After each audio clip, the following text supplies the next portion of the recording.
Hello and welcome to another demo. This demo is going to be slightly different.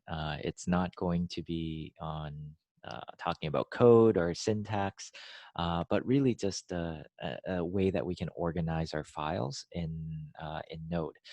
Now, one good thing about Node is that it is unbiased.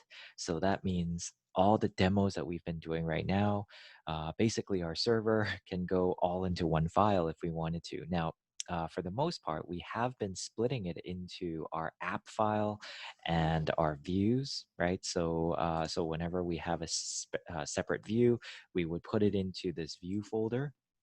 If we had different routes to handle, we would actually put it all into the application. So I'm going to show you an application here, and I'm not going to run this, but I will kind of upload the code for you because this code is not complete. But it's just to give you an idea of how the files typically um, can be organized so that we can have sort of a model view controller structure. So I believe in our class, we would have gone over this already, but let's go over this again. We probably have seen a variation of this diagram in our class. So our MVC stands for Model View Controller.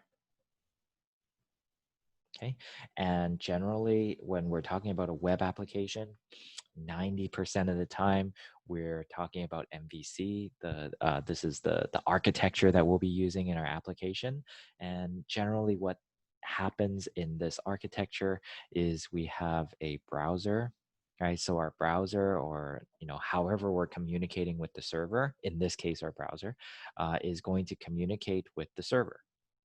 Now, when the request comes in to the server, then it's going to be handled by the controller.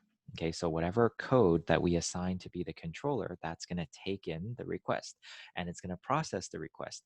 The controller is kind of like the director, right? So he or she, the controller, is able to kind of redirect the request. So it's going to break down what the request is about and what it needs in order to handle that request. Now, sometimes when a browser uh, sends in a request, there might not be a request that needs the database, right? So in those cases, we don't even need to associate the code with anything with connecting the database. So if you remember earlier in our demos, there's always a piece of code in our app.js or index.js in order to connect to the database.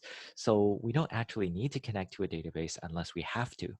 So there are certain requests that only require us to interact with the view, right? So there are some requests that we can directly just dump off to the view and we can say, okay, the view, you can take care of it. We don't have to interact with the database.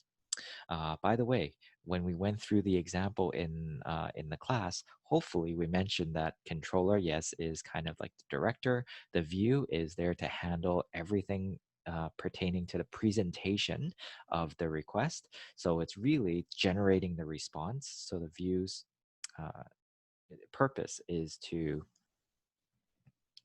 respond to the browser, right?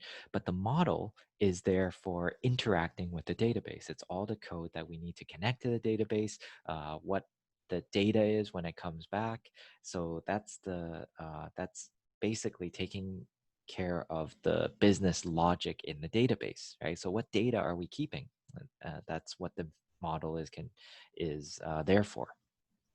So there's a model down here, and there are certain requests that the controller will need to interact with the model as well. Okay, so those that require, reading, updating, deleting some data that's in the model, then it's going to interact with the model in this way. So the model, its job is to send back the relevant data. So if it's reading, then it's going to send back the data for the reading.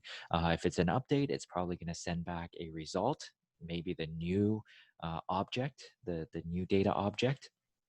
after the update. If it's a delete, maybe it'll send back the data model corresponding to the thing that it just deleted. So it's really up to us how we're going to be able to set this up. Now the model is going to interact with our database, right? So however this is done, the model is there for if the database is sitting somewhere remotely, its job is to connect to the database, to interact with the database.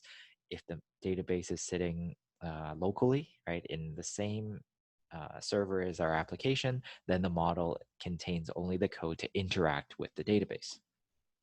Okay, so this is the general view that you're going to see. Now, I know that in the diagram that we saw in our class, there are a few arrows, few more arrows, and that's because those are generally more general applications. Okay, so for more general applications, you might say that, yeah, there's actually a way for the view uh, to, I guess, dynamically interact with the controller, right? If we had a REST API that we wrote, our view can directly interact with our controller as well.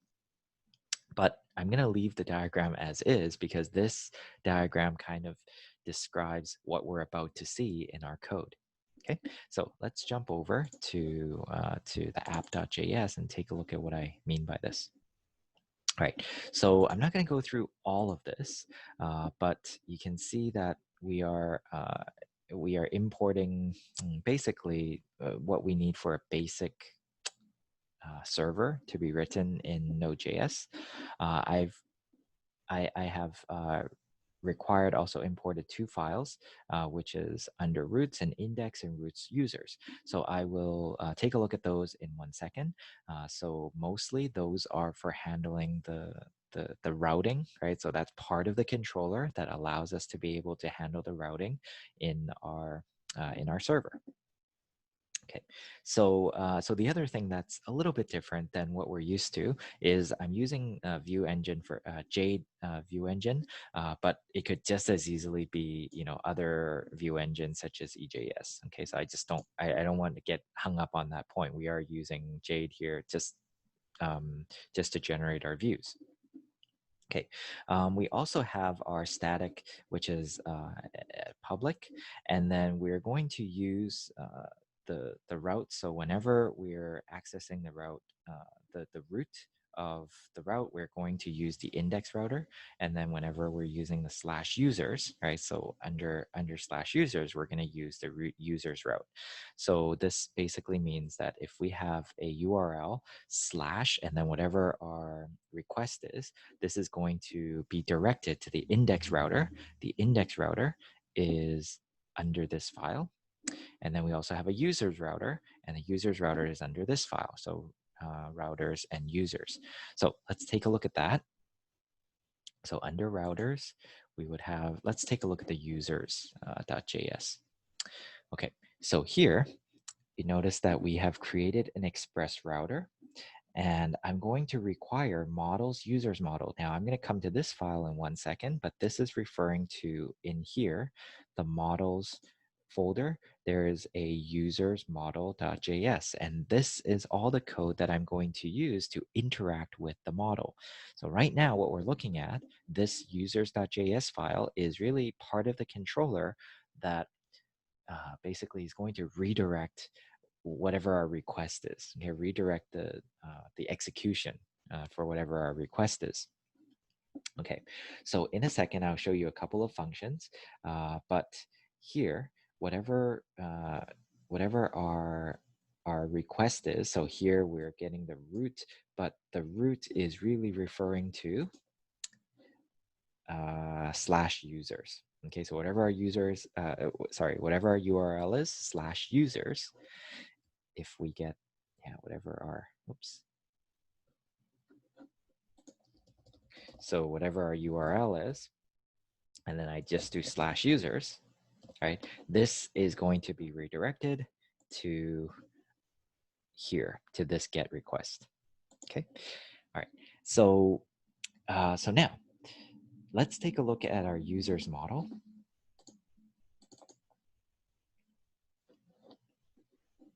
All right, so our users model is going to be this object here. Okay, so this object is going to be exported as a user's model, and we are importing it into our users.js. Okay, so in our users model, we can have different attributes. So these attributes could be like connection strings. It could be other attributes associated with the database, or attributes associated with the connection to the database. This is just up to you what you want to put here, right? So you would put a bunch of attributes. You can then have a bunch of functions associated with the connecting to the database. So here we have the users model. So we might have a remove function. So a remove function might make a database call according to an ID. So when we call this function, we're going to need an ID that goes with this remove function. And then when we call this, then we could return either the data object that we've just deleted, or we can just do a return with nothing, right? Similarly, we can have a function called getAll, and let's assume that this makes a database call to get all the users, right? To get all the users currently in the database. Now, this is just a sample of the result, right? But let's pretend that we get this as a response, right, from the database, and then we just return it. Okay. Now, if we jump back over to the users.js file, so remember this getAll function. So here under the URL and then users, right? We want to get all the users. We're calling this function called user model and then get all. And the purpose of this, again, is to return all of the users. So we now have all the users here, and then we're then going to call the render from user. So this is talking about the views. So under the views, oh, we don't have a user's view. I didn't put this here. Well, let's put that. So we might want a new file here called users. Jade. Okay, so this is all the code that we're going to be using in order to, print out all the users. Okay, so I hope you're following the execution path here.